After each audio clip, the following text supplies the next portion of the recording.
Hi friends, నేను మీ Kondalarao. Welcome to KD tech channel. జనరల్గా చాలా మంది జీమెయిల్ ఐడి అయితే క్రియేట్ చేస్తూ ఉంటారు.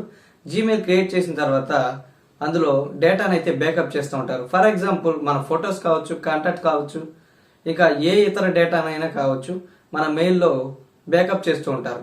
మళ్ళీ ఆ బ్యాకప్ డేటాని మనం తిరిగి తెచ్చుకోవాలంటే మన పాస్వర్డ్ అనేది అవసరం అవుతుంది. మన మెయిల్ని వేరే ఫోన్లో లాగిన్ చేసినప్పుడు కానివ్వండి, ఇంకా ఇతర సమయాల్లో కానివ్వండి, మనకి పాస్వర్డ్ అనేది అవసరం అవుతుంది. పాస్వర్డ్ మర్చిపోయిన కారణంగా మనం డేటాని వెనక్కి తీసుకురాలేమన్నమాట. ఈ రోజు నేను మన జీమెయిల్ పాస్వర్డ్ని ఎలా రికవరీ చేసుకోవాలి, కొత్త పాస్వర్డ్ని ఎలా క్రియేట్ చేసుకోవాలి అనేది ఈజీ వేలో చెప్తాను.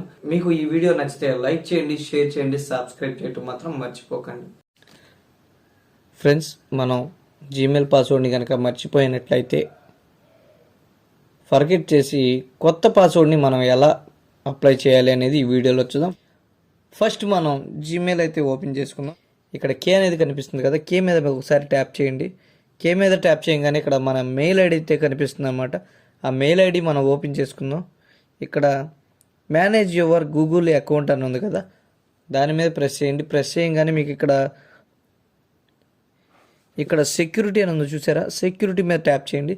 సెక్యూరిటీ మీద ట్యాప్ చేయగానే కొంచెం పైకి స్క్రోల్ చేశారంటే మీకు ఇక్కడ పాస్వర్డ్ అని కనిపిస్తుంది చూసారా, పాస్వర్డ్ మీద టైప్ చేయండి. పాస్వర్డ్ మీద మీరు టైప్ చేసినట్లయితే మీకు ఇక్కడ న్యూ పాస్వర్డ్ అని అడిగింది చూసారా. న్యూ పాస్వర్డ్ మీద మీరు కొత్త పాస్వర్డ్ మీరు ఏదైతే అప్లై చేద్దాం అనుకుంటున్నారో ఆ పాస్వర్డ్ని మీరు ఇక్కడ టైప్ చేయండి. ఇప్పుడు నేనైతే ఒక పాస్వర్డ్ని అయితే ఇచ్చేస్తున్నాను అనమాట. ఫ్రెండ్స్, చూశారు కదా, ఇక్కడ న్యూ పాస్వర్డ్ అని ఉంది కదా, అక్కడ మనం పాస్వర్డ్ అయితే టైప్ చేయాలి. అక్కడ ఏ పాస్వర్డ్ అయితే టైప్ చేసామో కొత్త పాస్వర్డ్ని ఇక్కడ మనం అదే పాస్వర్డ్ని మళ్ళీ రీఎంటర్ చేయాలి.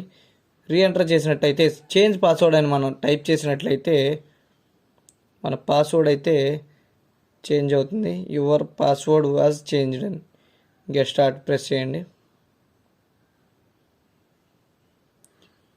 సెక్యూరిటీ చెకప్, మన పాస్వర్డ్ అయితే చేంజ్ అయిపోయిందనమాట. ఇప్పుడు మనం కొత్త పాస్వర్డ్, ఏ పాస్వర్డ్ అయితే మనం టైప్ చేసామో ఆ పాస్వర్డ్తో లాగిన్ చేసుకోవచ్చు. ఇలా మనం ఈజీగా మర్చిపోయిన పాస్వర్డ్ని మనం రికవరీ చేసుకోవచ్చు అనమాట. ఈ వీడియో నచ్చితే మీరు లైక్ చేయండి, షేర్ చేయండి, సబ్స్క్రైబ్ చేయటం మాత్రం మర్చిపోకండి.